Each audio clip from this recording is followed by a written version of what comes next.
நன்றி. Balamurugan civil engineer. ஆக்சுவலாக இது ஐயப்பந்தாங்கல் ஒரு சைட் இது. இதில் பார்த்தீங்கன்னா பில்டிங் வந்து கோர்ஸு பில்டிங்கு மூலம் மட்டும் இல்லை, கிட்டத்தட்ட 6 இன்ச்சு இதான் மார்க்கிங் பண்ணியிருக்கேன். இதில் பார்த்தீங்கன்னா 6 இன்ச்சு அவுட்டு, இந்த காலம் வந்து 7 இன்ச்சு அவுட்டு. ஸோ இந்த மாதிரி எல்லா காலமுமே வந்து மூலம் மட்டத்துக்கு இல்லாமல் பண்ணியிருக்காங்க. என்ன பிரச்சனை அப்படின்னு நீங்கள் பார்த்தீங்கன்னா, அந்த பையனுக்கு வந்து இதுக்கு முடிவு கட்டின கான்ட்ராக்டர் வந்து ஒரு 3 வருஷம் தான் எக்ஸ்பீரியன்ஸு.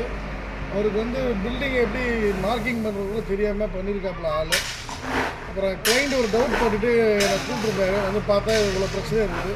இதை வந்து இப்போ என்ன பண்ண போகிறோம்னா, சைடில் வந்து நம்ம சரி அப்ளை பண்ணிடலாம், ஒரு கோர்ஸாக இருந்தால் பரவாயில்லைன்னு கேட்டால், இல்லை வாசு பிரகாரம் கோர்ஸாக இருந்ததுன்னா எங்களுக்கு சண்டை சச்சரவுலாம் வரும், வீட்டில் வாஸ்து பிரகாரம் வராது, எனக்கு கரெக்டாக இந்த பில்டிங் சைட்டாக கட்டி கொடுக்க நீங்கன்னு சொல்லி என்கிட்ட கொடுத்துருக்காங்க ஒர்க்கு. இதை பார்த்தீங்கன்னா இப்போ என்ன பண்ண போகிறோன்னா, சைடில் வந்து ட்ரில்லிங் பண்ணி காலத்தை வந்து பெருசாக்க போகிறோம். ஏன்னா எக்ஸிஸ்டிங் காலத்தை வந்து நம்ம டிஸ்டர்ப் பண்ணக்கூடாது.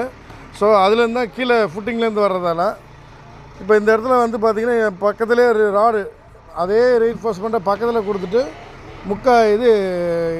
இந்த காலத்துக்கு ஏற்ற சைஸாக மாற்றி பெரிய காலமாக ஆக்கிட்டு பேஸ்மெண்ட் வரையும் கொண்டு வந்துடலாம் அப்படிங்கிற மாதிரி ஒரு பிளான் பண்ணியிருக்கோம். இதுதான் ஒரு டிஸ்கஷனில் பண்ணியிருக்கோம். இப்போ நீங்கள் தெரிஞ்சிக்க வேண்டிய விஷயம் என்னென்னா, எப்போவுமே வந்து ஒரு கான்ட்ராக்டர் ஒருத்தரை கொடுக்குறீங்கன்னா அவர் கரெக்டான ஆளா என்னன்னு பார்த்துட்டு கொடுக்கணும். இது 2300 ரூபாய்க்கு கொடுத்துருக்காரு இந்த சைட்டு.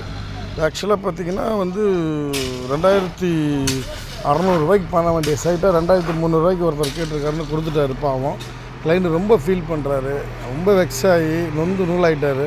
இன்றைக்கி இதை வந்து நாங்கள் பொறுப்படுத்துருக்கோம். தயவு செஞ்சு கொடுக்குறப்போ, எந்த ஒரு ஒர்க்கு கொடுக்குறப்போ பக்கமான கான்ட்ராக்டரை பார்த்து கொடுங்க.